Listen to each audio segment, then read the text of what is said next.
کچھ روز پہلے 2 خواتین کو رہا کیا، تو ان خواتین نے اسرائیل کے اندر آ کے ایک پریس کانفرنس کی اور انہوں نے حماس کے گن گائے. انہوں نے کہا ہمارے ساتھ بہت اچھا سلوک کیا. ان میں سے ایک معمر خاتون سے دو کو رہا کیا، اور ایک معمر خاتون سے ایک وہیں پہ تل ابیب نے جو ہے نا وہ ایک سوال ہوا کہ آپ نے جب آپ آتے ہوئے آپ نے حماس کے جنگجو سے ہاتھ کیوں ملایا؟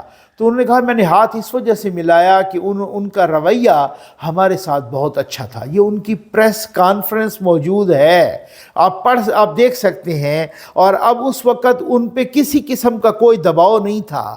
تلوار ان کے سر پہ لٹکا کے یا ان کے سامنے ان کو گن پوائنٹ پہ یہ پریس کانفرنس نہیں، انہوں نے پریس کانفرنس اپنے وطن میں آ کے کی، اپنے وطن میں آ کے کی، اپنے ملک میں آ کے کی، اور انہوں نے وہاں اپنے ملک میں بیٹھ کے حماس کے گن گائے ہیں. یہ ہوتا ہے اخلاقیات، یہ ہوتے ہیں جنگی اصول، یہ ہوتے ہیں رولز ریگولیشنز. بڑے ویانا کنونشن کرنے والے میں سمجھتا ہوں کہ بڑے بڑے انسانی حقوق کے چیمپئن، سارے انسانی حقوق کے چیمپئنز کا کچومر نکل گیا ہے اس میں. میں کہتا ہوں نقصان بہت زیادہ ہو رہا ہے اور ہو بھی چکا ہے، لیکن اب بات یہ ہے کہ بہت سارے ننگے ہو گئے ہیں، بہت سارے بے نقاب ہو گئے ہیں جو کہ بہت چیختے تھے، انسانی حقوق کے چیمپئن بنتے تھے، ویمن رائٹس اور چلڈرن رائٹس اور پتہ نہیں کیا کیا رائٹس، ہیومن رائٹس، اور پتہ نہیں وہ جو ہے نا کدھر گیا اقوام متحدہ کا چارٹر آف ہیومن رائٹس، کدھر ان کو تو پھاڑ کے انہوں نے ردی کی ٹوکری میں پھینک دیا ہے. تو یہ مولانا صاحب کو بھائی سلیوٹ بنتا ہے، مولانا صاحب کو خراج تحسین بنتا ہے، جو کہ بالکل مولانا صاحب کو اپریشیٹ کرنا چاہیے. اور ساتھ یہ ہے پاکستان میں پھر سے ٹیررزم شروع ہو گئی ہے، پھر سے دہشت گردانہ کاروائیاں شروع ہو گئی ہیں، کیونکہ ظاہر ہے حافظ صاحب نے بہت بڑا فیصلہ کیا، پاکستان نے بہت بڑا فیصلہ کیا کہ جو ہمارے ملک میں غیر آئینی اور غیر قانونی طور پر رہ رہے ہیں ان کو باہر نکالنا ہوگا. اور بالکل ایسے ہی اصل مسئلہ یہ ہے کہ ہم نے جو پہلے فیصلے کیے نا، اب کچھ دوست کچھ ٹھیک کہہ رہے ہیں کہ ان کے نام پہ آپ ڈالر لیتے رہے ہیں، آپ ان کو اب بعد میں. مسئلہ یہ ہے کہ یہی افغان مہاجرین کچھ اور ملکوں میں بھی گئے تھے.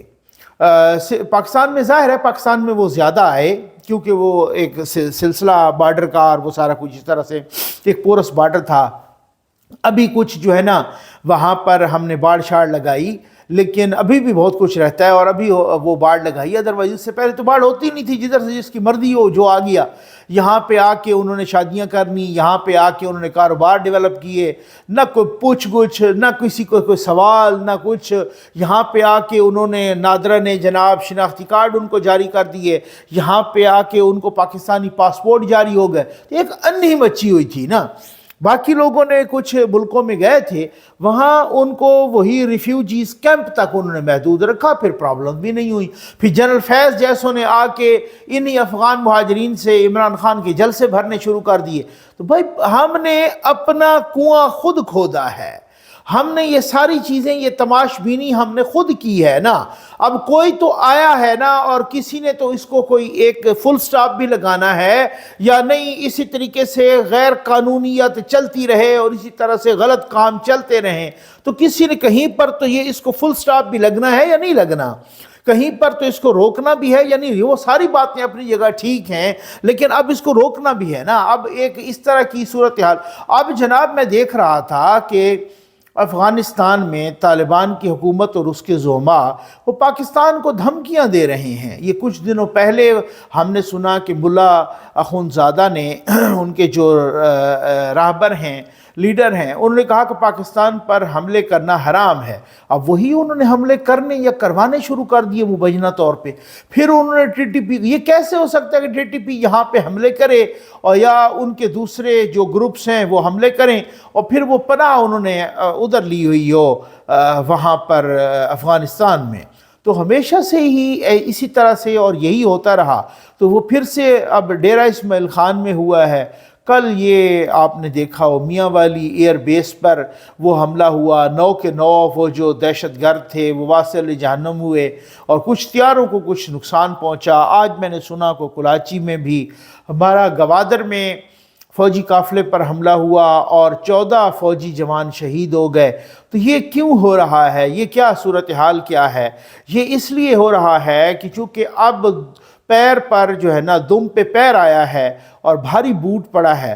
تو میں سمجھتا ہوں کہ انشاءاللہ قوم متحد ہے اور آرمی چیف کو حافظ جنرل عاصم منیر صاحب کو بالکل ہمت کرنی چاہیے اور قوم ان کے ساتھ ہے. اور جو بھی اس طرح سے غیر قانونی جو رہ رہے تھے اور خاص طور پہ وہ غیر قانونی جو یہاں رہ بھی غیر قانونی طور پر رہے ہیں اور ساتھ بدماشی بھی کر رہے ہیں، ساتھ ڈاکے بھی ڈال رہے ہیں، ساتھ شہریوں کو لوٹ بھی رہے ہیں، ڈاکوں اور یہ اس طرح کی وارداتوں میں 80-90% یہی لوگ ملوث ہیں اور ساتھ دہشت گردی کی کارروائیاں بھی کر رہے ہیں. تو وہ لوگ ہیں ان کو سب سے پہلے جو ہے نا چلتا کریں.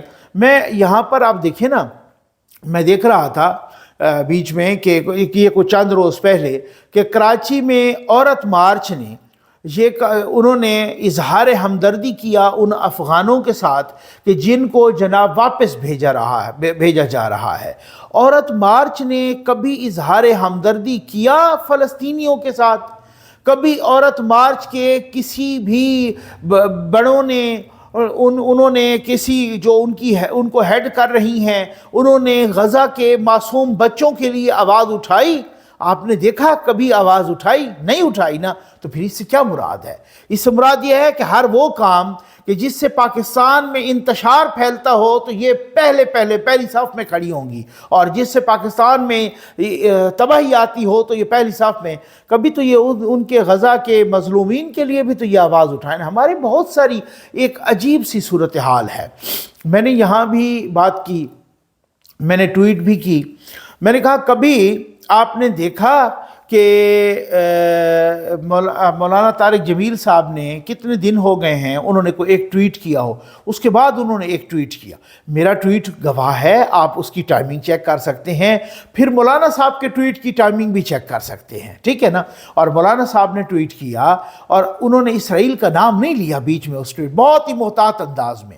اور ایک دوسرے ٹویٹ میں انہوں نے اپنی ایک ویڈیو لگائی اور اس ویڈیو میں انہوں نے امداد کی اپیل کی کہ جی ہماری فاؤنڈیشن بھی جو ہے نا. اب آپ اندازہ کیجئے کہ میں مطلب نام لے کے مذمت تک نہیں کر سکتے. یہ ہے کبھی آپ نے دیکھا کہ راحیل شریف صاحب کی کوئی بیان، کوئی سٹیٹمنٹ، بڑے مہان جو ہے نا آرمی چیف تھے، ان کی کوئی سٹیٹمنٹ آئی ہو؟ یہ بات ہے نا، ٹھیک ہے نا. یہاں تو مولانا فضل الرحمان صاحب وہاں پہنچ گئے ہیں، یہاں پر تو نواز شریف صاحب نے فلسطین کا اپنے جلسے میں جھنڈا لہرایا تھا، یہاں پر تو آرمی چیف نے بھی کتنی دفعہ سٹیٹمنٹ دی ہے.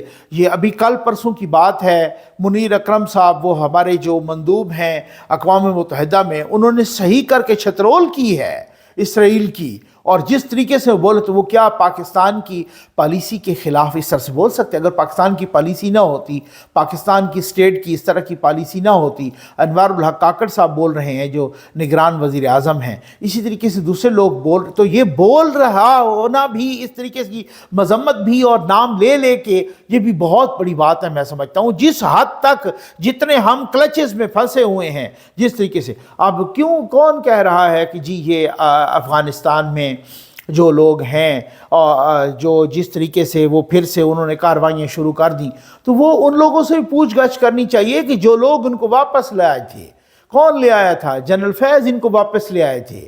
کون لے آیا تھا؟ جس طریقے سے ان کو وہ بڑے اچھے شہری بنا رہے تھے، جس طریقے سے جیلوں سے رہا کر کے ان کو جناب فری کیا گیا، کس نے کیا؟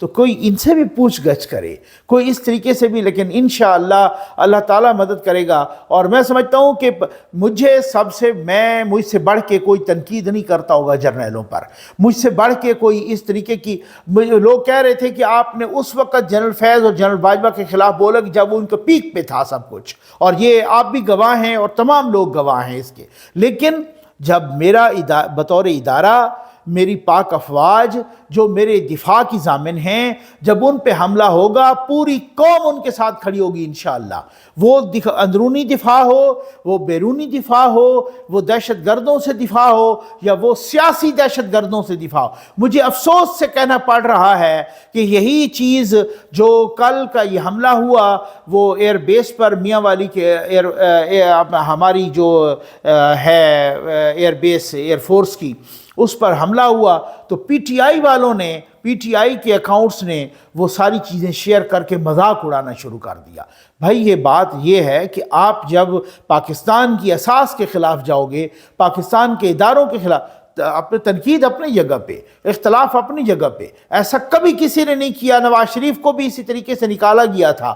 نواز شریف نے تو لندن میں بیٹھ کے اس طرح سے نہیں کہا، وہ بھی اپنے سوشل میڈیا اکاؤنٹ سے کہہ سکتے تھے کہ آپ اس طرح سے تنقید ان لوگوں پہ ضرور کی ہے، لیکن ایسا نہیں ہے کہ پاکستان کی اساس کے خلاف چلے جاؤ، ایسا نہیں ہے کہ پاکستان کے اداروں کے ادارہ بطور ایک پاک فوج بطور ادارہ اس کے آپ خلاف چلے جاؤ، یہ نہیں ہو سکتا، یہ قوم نہیں برداشت کرے گی، یہ کوئی نہیں برداشت کرے گا۔ امید ہے آپ کو ویڈیو پسند آئی ہوگی۔ آپ کا بہت بہت شکریہ۔